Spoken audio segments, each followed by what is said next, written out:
คงเห็นถึงความปลอดภัยเรามีปัญหามากมายในสังคมต้นเหตุมันล้วนเริ่มต้นจากกา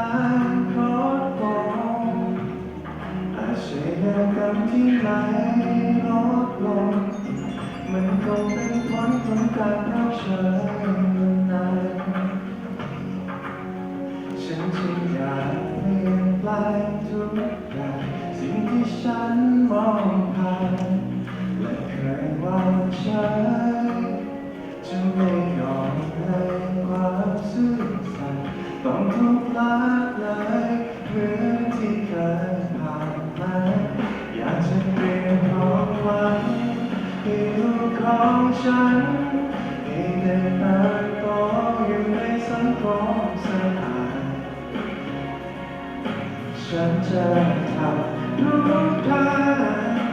ด้วยการคว้าวงจรชั่วร้าย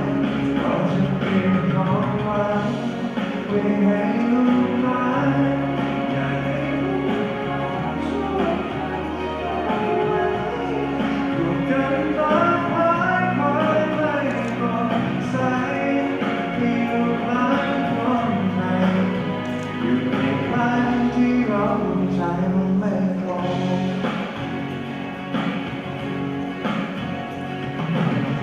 คำว่าเล็กน้อยใครใครเขาก็ท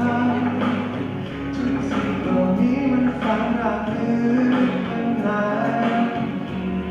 เราอยู่มันได้รู้ว่าเพียงกันอย่ายอมให้มันกลายเป็นชีวิตของเรา